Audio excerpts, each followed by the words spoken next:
Tara guys, sabay-sabay po natin panoorin ito kung papaano ko ginawa at nilagyan ng chocolate itong box na ito.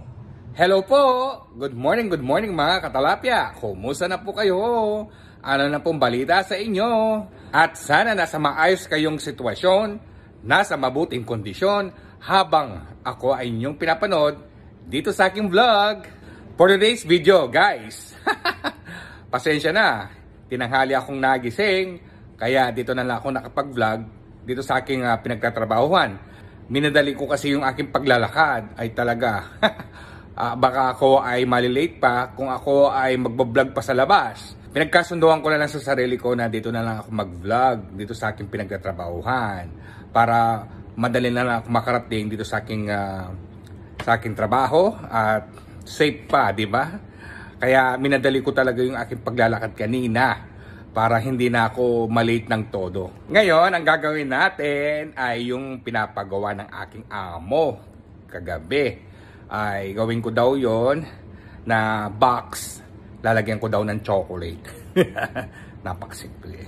Maglilinis muna tayo bago ako mag-uumpisa.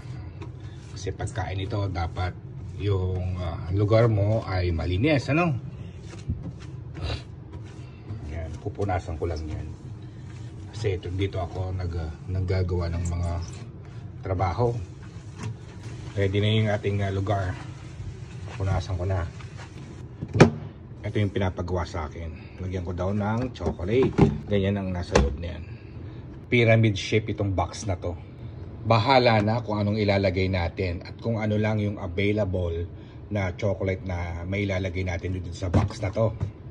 Guys, umpisa na po tayo.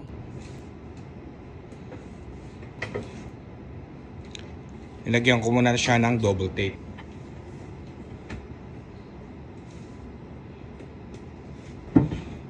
Ayan na, tapos na yung double tape.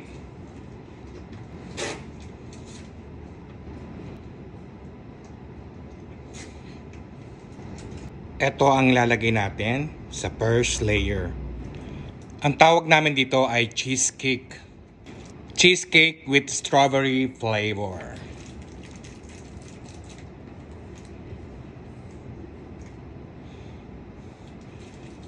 Ito ay cheesecake with rahash with pistachio nuts. Okay na. Dito tayo sa second layer. Maghanap muna ako ng ilalagay natin dito. Ano? Ito yung ilalagay natin sa pangalawang layer. Ito parang caramel flavor to eh. Tapos to, yung bonbon na tawag namin dito ay parang cornflakes sa loob nito.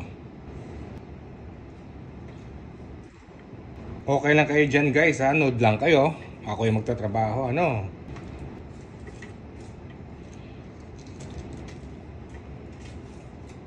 Yan, sa pangatlong layer na tayo. So, maghanap muna ako kung ano ilalagay natin, ano. Ito yung next natin. Ang tawag namin dito ay cupcake or brownies.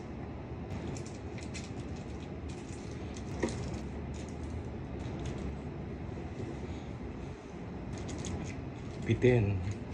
Lagyan ko lang ng kung ano to ha. Next natin nilalagay, ang tawag namin dito ay chocolate rolls.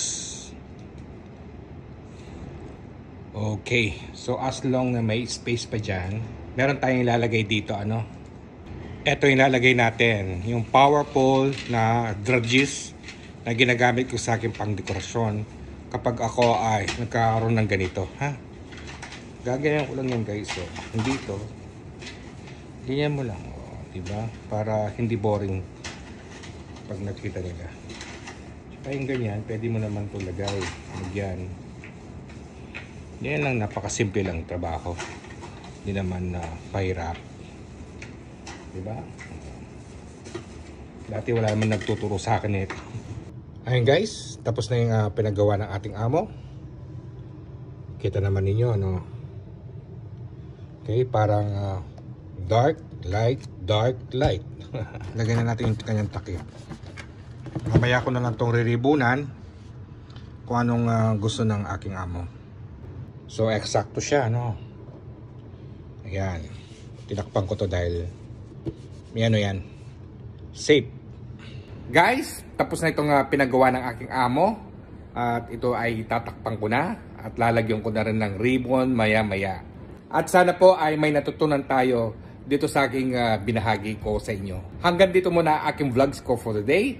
At sana po ay inyong itong nagustuhan at nasiyahan sa kapapanood nitong aking content. Thank you for watching.